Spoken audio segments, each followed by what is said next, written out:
여보세요? 예, 탈북민인데요. 이게 자수하려면 어떻게 해야 됩니까? 내가 이혼하자. 근데 이제 거의 이 마음을 굳혔어요. 우리 신랑하고 이혼해주자.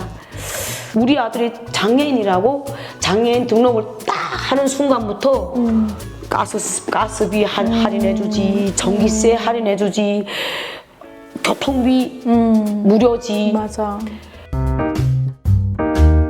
오늘은 아주 중국 사람으로 한국 와버린 거야. 그렇지. 나는 결혼 비자 받아가지고 들어온 거지. 세상에. 그러면은 F6을 받고 들어온 거지. 그러면은 F6 비자를 받고 들어온 거지. 그럼 여기 와서 조선족 신분으로 살았겠네요. 그렇죠. 여기 와서 5년? 그러니까 6년을 조선족 신분으로 살았지. 그럼 지금은 신분이 어때요? 지금은 대한민국 국민이죠. 당당한. 그러면 자수했어요? 자수했죠. 우리 큰아들을 데려올 때 데려와서 대한민국에 살아야 되겠다. 이걸 결심하게 돼서. 네. 그래서 우리 큰아들 데려오려고 하니까 우리 큰아들 자폐하기 때문에 쉽지 않아요. 뭐 자수하는 것도 쉽지 않더라고. 이게 자수하는 또 방법을 몰라가지고 이게 어떻게 자수해야 되나. 그럼 난 또 내가 탈북민인 거 알면 바로 잡아가는 거 해가지고 생쇼를 했어. 내가 나 여기 와서도 이 사람은 한국에 살아도 탈북민을 모르고 그냥 한국인과 살면 한국인 되는 거고 한국에 살아도 탈북민인과 살면 나는 그냥 북한 사람. 맞아. 무슨 말인지 알죠? 정답이야. 우리 북경에서도 한국인들이 중국 사람들과 안 상하고 한국인 커뮤니케이션에서 살잖아요. 중국말 못해요. 중국 문화를 완전히 이해를 못해요. 근데 나는 이제 한국 와서 한국 사람들과만 살았어요. 조선족들과도 뭐 그렇게 안 살고 한국 사람들과 사니까 한국 문화를 그러니까 내가 빨리 접촉을 할 수 있어서 북한 사람들 아무도 못 만났어. 몰랐어 내가. 그리고 나는 뭐 이렇게 정착금 돈도 주고 막 집도 주고 이거 하나도 몰랐어. 내가 막 알았으면 좀 빨리 자수했겠는데 그래요. 몰랐어. 내가 몰라가지고 무슨 쇼를 벌인겨? 바로 잡아가는 거 해가지고 우리 그때 지금은 이제 거의 없어요. 그 공영전화기 2018년도 그때만 해도 공영전화기 있었어. 그 뭐 지하철 타면 119에 111에 뭐 간첩을 발견하면 뭐 하셔 그거 들었고 거기서 가만히 내 전화번호 알리면 난 잡으려고 가. 내 전화기로 전화도 못 치고 웃겨. 거기 가서 밤에 여보세요? 예, 탈북민인데요. 이게 자수하려면 어떻게 해야 됩니까? 거기에 대고 그냥 이렇게 말하고 또 물어보면 되는데 거기 대고 내가 사실은 언제 탈북해서 이렇게 왔는데 이렇게 이게 그거 장사를 하는 거예요. 왜냐면 이거 어떻게 물어보는 거 몰라가지고 그분이 그러면 이제 뭐라든가 탈북하려면 경찰서에 가세요 뭐 어찌 하든가 막 그런 뭐라 하더 그 사람들도 모르더라고. 탈북을 어떻게 하는지. 나는 그럼 한국에서 탈북을 지금 하려고 노력하는 거야 지금 거의. 그러니까 한국에서 탈북하려고 지금 고생하는 거죠 내가. 그러니까 또 누구 들을 거 저 하니까 그러니까 거기에 정전 집어넣고 동전 준비해가지고 마음 먹고 전화하는 거지. 그러니까 한 번 그렇게 하니까 파출소에 가라더라고. 그 파출소 가서 또 뭐랑 말하니까 날 경찰서에 가라더라고. 그 경찰서에 가서 말하니까 그 다음에야 그 가니까 탈북민이라는 거를 증명하라는 거지. 그렇지.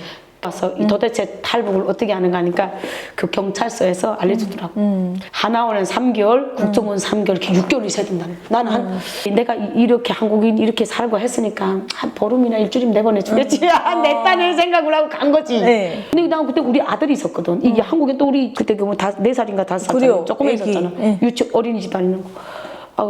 머리털이 올라오겠더라고. 이렇게 오래 있는 거 하고 바로 잡아가면 내가 이미 그때는 가스회사 다니고 있었거든.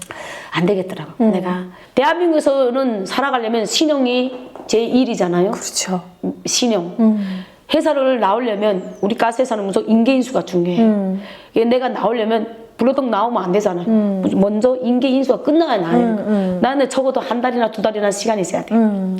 그래가지고 내가 일 처리하고 6월 3일 날 내가 들어오겠다. 오겠다. 날짜 딱 잡아놓고 탈북 날짜 잡아놓고 이제 탈북 준비를 하는 거지. 그래가지고 이제 집에 가서 회사도 퇴직하고 준비하고 한 달 동안 인계인수 다 하고 그래서 트렁크 들들들 끌고 갔지. 여기 옷 조금 몇 개 엮고. 우리 그 한국 분들은 잘 모르지만 우리 북한 분들은 아는 분들은 알고 모르는 분들은 또 모르더라고. 보호 비보라는 걸. 운동 씨도 모르지. 저는 보호 대상. 근데 비보 뭔지 모르죠. 보호를 못 받는 사람인 거죠. 왜 탈북민인데 보호를 못 받는. 왜 비보 되는 걸 모르죠.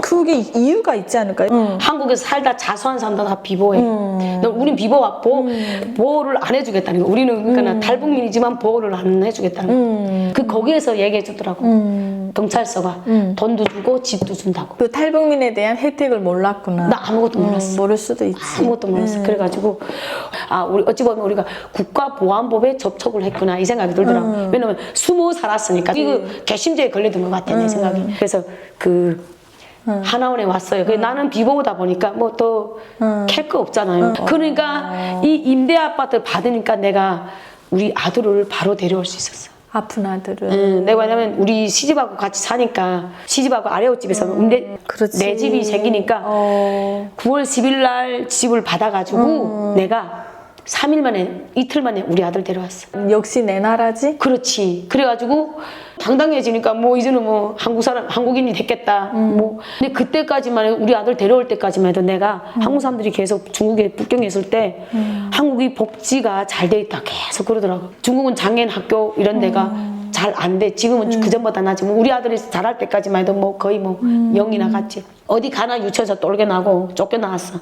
유치원에 여기 어린이집 가면 3일이면 또 쫓겨나고 저기 가면 쫓겨나고 어디 가서 쫓겨나고 우리 아들도 나는 내가 성격이 지랄 맡아서 쫓겨났지만 우리 아들은 병 때문에 애가 남들이 다 자는데 자야 되는데 애들이 신발 끄집어내니까 어린이집에서 애를 돌볼 수가 없는 거야. 가는 것마다 쫓겨나. 결국 내 손으로 데리고 키우다 보니까 그리고 이런 애를 누구도 아마 학교도 못 다녔어. 우리 아들은. 그래 우리 아들은 학적이 0이에요 지금도. 한국에 살았으면 얘가 어디 학교를 들어갔을 거 아니야. 하다못해 장애인 학교 다 다니잖아. 대학도 다니잖아.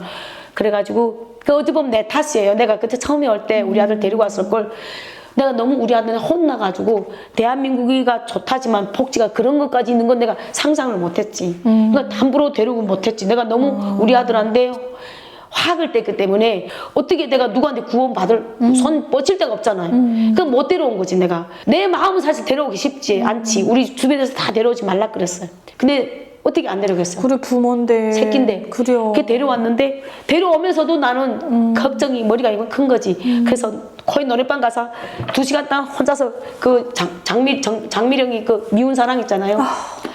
그거를 1시간 2시간 동안 혼자서 울며 불러댔어 내가. 그리고 데려왔는데 머리털이 빠지고 내가 각오하고 데려온 거야. 내일 데려오면 정 안 되면 또 죽으면 되지 뭐 이렇게 하고 데려왔는데 근데 그때 데려오니까 이미 우리 아들 18살 됐지. 데려오니까 막 애가 머리치고 울고불고 하면서 스트레스 받아가지고 그래서 애가 막 집에 막 그냥 울고불고 내가 안고 한 달 동안 큰 애를 안고 잤어요. 애기처럼. 우리 점검하면서 우리 아들 데리고 가기도 하고 막 데리고 막 한강대 잠실교도 이게 그냥 계속되니까 이게 못 살겠다. 정신병 병원에 입원시킬 것인가. 그럼 다시 중국에 보내야 되나 이 생각 고민도 하고 정 안 되니까 이게 집에만 들어오면 우니까 우리 신랑한테 미안한 거야. 우리 신랑은 절대로 입 밖으로 우리 이혼하자는 말은 못 할 수 있지. 내가 알아서 우리 신랑하고 이혼해줘야 되겠다는 생각이 들더라고. 어떡해. 내가 너무 미안해서 우리 아들이 집에만 들어오면 울어. 눈물 흘리고 머리치고 그러니까 밖에 나가면 괜찮은데 집에만 들어오면 눈물 질질 흘리면 애가 막 자지 않고 우는 거야. 그냥 24시간을 근데 우리 신랑을 또 자야 되는데 내가 미안한 거지. 그래가지고 내가 이혼하자. 내가 이제 거의 이 마음을 굳혔어요. 우리 신랑하고 이혼해주자. 뭐 어쩌겠어. 이혼하려고 하던 찰나인데 한 서서히 5개월 6개월 되니까 큰아들이 서서히 나사지더라고. 울지 않더라고. 원래는 우리 아들이 내만 따라다녔거든요. 근데 이제는 우리 신랑이 얼마나 우리 아들을 잘 봐주는가. 엄마 싫다고 베베베 아빠 같이 있겠대. 엄마 같이 안 가고 그전에는 엄마 같이 무조건 가. 아빠 있어도 내가 같이 갔거든요. 근데 우리 신랑이 다 모욕시켜주고 우리 아들 밥 챙겨 먹이고. 언니 천사랑 사네. 언니 신랑한테 영상 편지 한번 써요. 영상 편지. 아이고 우리 신랑 내가 항상 소리는 질러도 우리 신랑 사랑하는 거 알지? 항상 고마워. 우리 신랑 사랑해. 뿅뿅뿅. 정말 그 짧은 단어지만 남편에 대한 고마운 마음이 1000배로 전해진 것 같아요. 까지 이제는 완전히 우리 아들하고 융화됐잖아. 우리 작은 아들도 이제는 형아하고 5년이라는 세월에 형아를 받아들였어요 처음에. 이제는 이제 형아가 잘 지내고 있는 5년 됐어. 우리 아들 보고 야, 아들아, 내 너 덕을 볼 줄은 내가 꿈에도 생각 못했다. 내 너 때문에 죽으려고 생각했는데 내 근데 살다 보니까 오래 살고 볼파이다. 내 그때 죽지 않은 게 다행이네. 뭐가 복지 좋은 걸 못 느꼈어 처음에는. 왜냐면 복지와 비복지를 이제 구분을 못했던 거지. 아니 왜냐면 직장 회사 다니는 사람은 복지가 뭔지 잘 몰라요. 받을 수가 없어. 내 말이 성성하고 그래. 일을 하는데 그치. 경제 생활 할 수 있기 때문에 복지 받을 필요가 없는 거예요. 근데 우리 아들 딱 데려오니까 그때야말로 내 대한민국의 사회를 이해를 완전히 했어요. 눈이 뜨더라고. 우리 아들 딱 데려오니까 집은 뭐 탈북민에서 받은 거지만 우리 아들이 장애인이라고 장애인 등록을 딱 하는 순간부터 가스비 할인해주지, 전기세 할인해주지, 교통비 무료지. 맞아. 그리고 어딘가나 뭐 공원이나 어디 돈 내고 들어가는 데는 다 장애인이라고 무료거나 할인해주지. 그다음에 장애인 평생교육센터 이런 데도 본인은 10%만 부담하고 다 보내줘. 그럼 보내주면 밥도 먹여주고 뭐 어디 여행도 보내주고. 이런 나라가 없다. 그래서 나는 사실 나는 솔직히 말하면 우리 그 장애인 부모 연대라는 것도 또 있어요. 이제 거기에서 지금도 최근에도 해야 여기서 장애인들이 막 싸움을 하잖아요. 나는 근데 내 장애인 부모지만은 내가 우리 한국의 혜택을 받으니까 적당히 하지. 나는 이래요. 나는 또 나를 위해 봤을 때도 나는 이제 이보다 더 뭘 바라냐. 난 됐다. 그 비장애인도 좀 살아야 될 거 아니야. 세금 너무 많이 우리 장애인들한테 많이 쓰면 안 되잖아. 이런 생각이어서. 근데 그게 또 맞을 수도 있어. 나는 그래서 그런 데는 잘 안 참가하려고 하는데 이 정도도 나는 충분하다. 아유 이거면 뭐 됐지 뭐. 이 정도면 더 어떻게 해달라고. 밥값까지 입에 여달라고 할 수는 없잖아. 그렇지. 그제 그러니까 이제 우리 큰아들은 우리 대한민국에 좀 짐이 되는 아들을 데려왔잖아요. 어쩔 수 없이. 근데 그래서 나는 이제 우리 둘째 아들이라도 우리 큰아들 대신 그 빛을 갖기 위해서라도 좀 어떻게 잘 훌륭한 사람을 키워서 우리 대한민국을 위해서 우리 통일을 좀 이바지할 수 있고 또 우리 대한민국의 미래를 위해서 조금 한몫할 수 있는 그런 훌륭한 사람이 되려고 좀 많이 신경 쓰며 키우려고 하고 있어요. 근데 아직까지는 내 말을 듣는데 이게 이제 애 가진 엄마는 남 애기 소리를 하면 안 된다더라고요. 못해, 절대 못해. 그게 지금 최근에 우리 아들이 지금 이제 사춘기에 들어갈 나이니까. 근데 애들 다 크면서 부모만 똑바로 서 있으면은 부모는 자식의 거울이라 그러잖아요. 언니가 너무 바르고 성실하기 때문에 애들이 좋은 영향 받을 것 같아요. 그럴까요? 그리고 짐이라고 생각 안 했으면 좋겠는데 감히 제가 이런 말을 하는 이유는 사랑이라는 것을 몰랐잖아요, 북한에서. 그렇지. 나도 우리 북한에서 장애를 가진 사람 보면 병신 놀렸잖아. 그렇지. 다리 저는 남자가 걸어오면은 오늘 재수 좋겠네 이러고, 여자 다리 저는 분이 걸어오면 재수 없네 침 뱉고 지나가는 게 북한이었잖아, 언니. 근데 이 땅에 오니까 장애인을 우리가 더 이렇게 사랑하고 이렇게 좀 우리가 품어야 되고 편견 없이 바라봐야 되는 시선을 갖게 되고 우리가 다 배우잖아요. 이 과정을 놓고 보면 결국엔 그게 본질이 사랑인 거잖아요. 맞아요. 그래서 그 사랑을 우리가 배워가고 이뤄가는데 하나의 그냥 단추다 생각했으면 좋겠다는 생각이 들어요. 이제는 우리 아들도 데려왔고 나도 대한민국의 국민으로 탈바꿈 한 지도 이제는 5년이 됐고 하니까 지금이 진정한 행복한 시기인 것 같아요. 두 발 두 손이 성성해서 일을 할 수 있고 그리고 애들 걱정이 없이 공부를 시킬 수 있고 그때는 진짜 무슨 그냥 에라 모르겠다 될 대로 되라는 마음으로 될든 말든 그냥 밀고 나가면 된다. 탱크처럼 밀고 나오면 사라진다는 생각이 견디면 때는 지나간다. 항상 견디면 지나가더라고. 세월이 흐르면 세월이 약이고 때는 지나가더라고. 아픔이 지나가더라고. 일도 고난도 지나가고 이걸 내가 느꼈어. 중국 와서부터.